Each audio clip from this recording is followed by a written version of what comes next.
Good morning, everyone. Welcome to Morning Minutes. Myself, Michael Bergio, Mark Novak, using a new stream service, trialing it up, so forgive us, but we'll see how your experience is. We're going to be talking about you can't get a loan, you Boofhead. What are we talking about, Mr. Novak? You know what? With people, we take it for granted. People take it for granted. We don't go through the loan process a lot. So, but, people don't. Australians don't. So what is, and it's changing all the time. Every 6 months, every 12 months, compliance, this, that, it's always changing. So we thought we would just quickly go through the top 5 points of why people can't get a loan, which will be reasons why you can start considering these things and shaping your finance. And show what's shaping your finance, Michael. Shaping your finance will be just you do an analysis of your spending and income. And let's say, for example, you like to play sports bet, TAB sports bet. But the banks hate that. If they see any gambling on your bank account records, it's almost like an instant no. So shaping your finances, naughty, would be, I'm going to apply for a loan in 2 months. I'm not going to not do any sports bet over my bank account. I'll do it cash so they can't see it. Now, that is one of the biggest reasons, ones to do. That's shaping. That's shaping. Yep. If they see any gambling on your bank account records, it's almost like an instant. What happened? Okay. I just opened up on Facebook so I can watch it live and see the lovely comments from Jeff Luby. Good morning. Philip from the UK. Good morning. Mick Stewart. Great to have you all on the show this morning.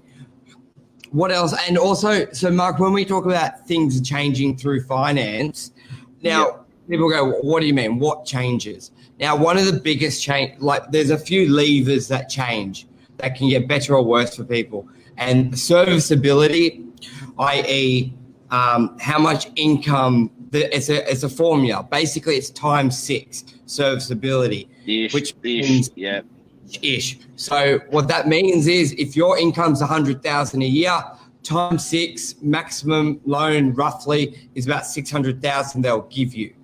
Yes. So what else is a lever, Mark? Another one is a lot of people don't just wait to go for the larger loans. So instead of actually getting, this is probably one of the biggest mistakes, people stay out of the property market because of lack of funding. They want to buy a 2-bedroom unit for $800,000, $700,000, and they can't afford it. So they stay out of the market. They keep chasing the that property, and that property keeps going up in value, and they never actually have enough deposit, and that property keeps going up in value. So there's one of the mistakes, and I'd say mistake number 2 is just buy within your means and then do the upgrade later. So people with a small family, they want to have a room for the child. Don't worry about the room for the child. Rent a property with the room for a child, and buy a property which is a studio or a one-bedder, and get into that, play that long game where you can then later sell the studio or sell the one-bedder to buy the 2-bedder to have the pub. I love it. Second room. That's gold. So many people, when looking to buy, they look, and as they say, their first property, they're looking to buy the dream property, everything they've dreamed of, and they're chasing it. And look at it this way, right? If the market on average is going up 10% a year, so 700 grand now goes to 770, a lot of incomes haven't gone up that much. And if you're 20 grand behind, to save an extra 20,000, it's very tough. So buy what you can buy when you can buy. As soon as you can buy, and whatever it is. And there's nothing wrong with not owning where you live as long as you got money in the market. Wouldn't you agree? Yep. Big time. Even though I got stuff all going over my head and everything on the comments, that's fine. It's crazy. look at that. G'day, Luke. Look at Nick Friend. Love that. Buy what you can afford where you can. And guys, you can always. But you know what? People don't have that long game, Michael. They don't have that. It's amazing the amount of people that actually are making their play for the next couple of months or couple of years. They never have that long-term 5 or 10-year vision. Now, the people that do are heavily rewarded. Back to what we're talking about, top 5 don'ts for, which I haven't spelled correctly, top 5 don'ts for property funding. What else?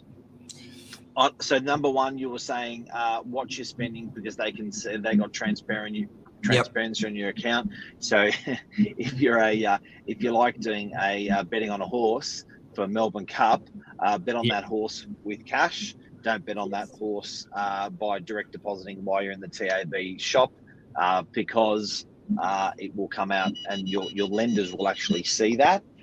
Number 2 was buy something just smaller, even out of the area, rent the thing out, and get that as an investment. What are the other don'ts? Also, get your income in paper, not just cash. So if you're an operator who has a lot of cash, just for the couple months that they're going to look at your statements, have your employer maybe put it in cash, bump up your wage, just have it all on record, because okay, so say that again. Okay, cool. So make sure it's recorded correctly. Your wage. Correct. I thought I heard something different. Make sure it's okay. Cool. Yep. Because I think that's a big. What else? Then you've got. So we've got the serviceability. Buy within your means. What's the other big one? A bit of a mind blank. Another one that I find with property funding is people just don't think they can get it, and what people forget about is it's a free question. It's a free question. So guys, when you're going for a loan, if the bank says no, you don't get slapped, you don't get spanked, you don't get put in the naughty corner. Nobody knows about it. So just ask. It's a free question. A broker out these days, to walk into a broker's office and ask the broker for funding. If he says no, he's not going to tell anyone. So, and most often the demons are going on in your mind where you're saying, "No, I don't reckon I could. No, I reckon I don't," because what people aren't recording is, as part of it's going on in your head, ask, it's free. The government's got all these things to help you. They will let you use your super to buy if you're a first home buyer. There's regulations around it. Look into it. So that's a big tip. Apply. So many people don't. Why? They sit at home and go, "No, I can't get it. Have you applied?" No. So ask the question. And the other tip, Mark, remember, get a credit card. If you have no history, get a credit card, use it a little bit, but have a good record, because having no credit history is not necessarily a good thing. Just have good credit history. So another thing, if you're going in for a loan, Mark, cancel the credit cards. If you don't need, you may have 1 or 2, cancel one, reduce the limit a lot. That's number 4, guys. That's number 4. The credit card, you're right, shows that you're well behaved and shows you can beat to a pattern. It's good while you're winding up for a loan. Now, guys, the banks now have visibility for 2 years back. Yes. If you've missed a credit card payment or a payment, they can see that 2 years back. Be really good with your payments. Now, something you've brought up, the banks will assess about 3 or 4% above the current interest rate when they're assessing you. What does that mean? I tell you, they will say, can Michael afford to, will they say, can Michael Burgio afford to pay the loan at 2.5%? No. They will say, can Michael Burgio afford to pay the loan at 7.5%? So there's already a buffer in there if people are worried about it. There's a buffer in there. But guess what a credit card is?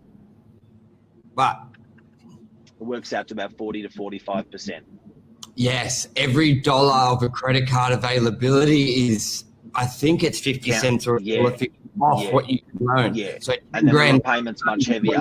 So when you've got a credit card of 10, 20 or 30 grand, or you got 2 credit cards of 20, you are being assessed on hundreds of thousands of dollars of loans in a conventional residential way. So the assessment criteria in a credit card is a killer.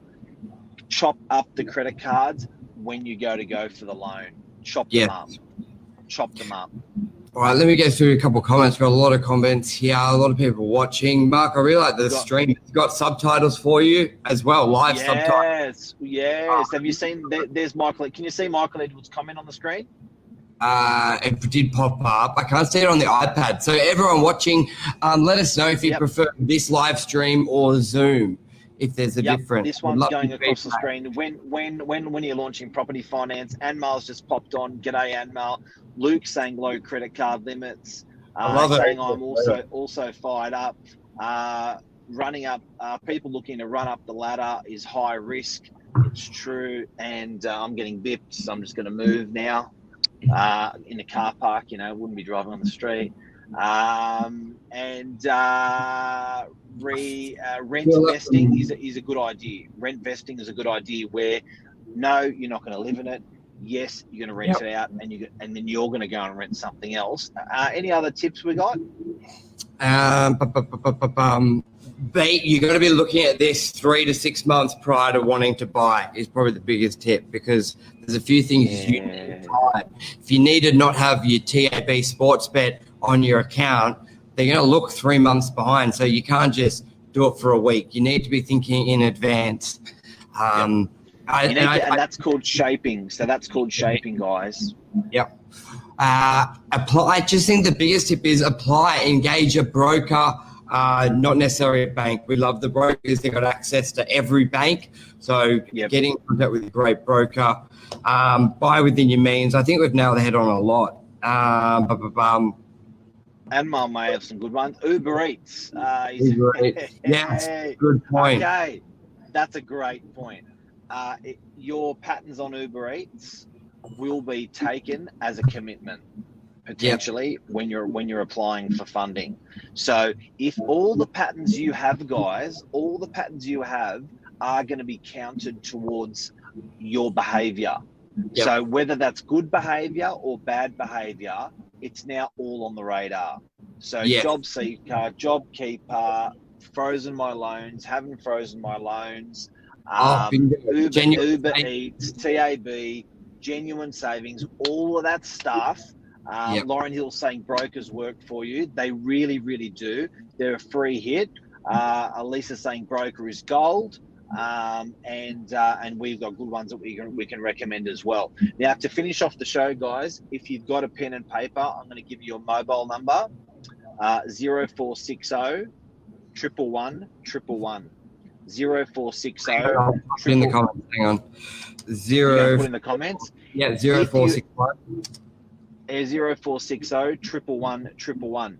If you SMS that number, FHB, the three government first home buyer grant incentives will be sent to you. The government links, not the bullshit links, the real links from the real government. If you SMS that number for broker, a preferred broker that we use in Sydney will come to you, called Mark Conway, and other brokers are great out there that we can recommend to you as well. So that's the number that's come up on the screen, 0460 111 111. And if you SMS the word FHB, or the letters acronym FHB to that, then you'll get all the first home buyer stuff coming out to you. I got it.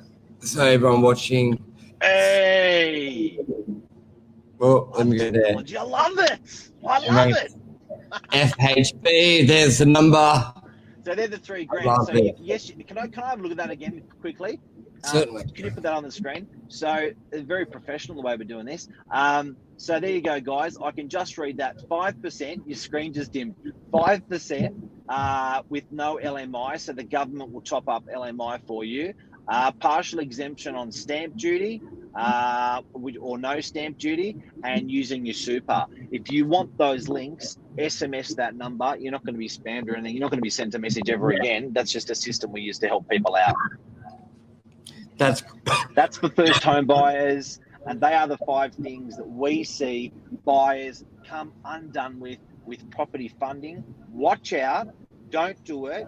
Before you walk into getting a loan, consider these things we've just spoken about. If you want to have a light conversation with us, call us and ask us. about property funding, we can go through it with you. We can refer you to a good broker. We do not make money from brokers. They do not pay us referral fees, but we know it just helps people when you have a really good broker. Boom. It does. Boom, that's a wrap. Welcome to the live stream edition of Morning Minutes. I really like this. I love the comments that popped up. Thank you for everyone with comments. You're the best. And we're going to be back tomorrow morning, 7:45. Hey, Michael, can I show you something? Look at this. Hang on. I don't. Yep. Look at that. Nothing's up. No. Because I'm doing a different screen. Got the proper screen up. Yeah, you got to have the proper screen up because all the comments come up on that screen. Yeah, because I was editing. All good. Yeah. That's a wrap. All right. Love ya. Love ya. Thank you. See ya. Bye. Legends. Savannah, Rose, for Jess and Angus. It's true. Guys, share this. That's a good idea, Danny. Yes, share please this share. with your friends and family because some of this stuff, even if you're watching it, you might go, yep, know it, yep, heard of it. But most people don't. So by you sharing it with those guys, it helps us grow our audience. It helps them, buy a property, get property funding and understand real estate. Anyway, love ya. Thank you all. Cheers. See You've ya. got it Bye. on your own mark. Yeah, we'll do. See ya. Bye. Yes, please.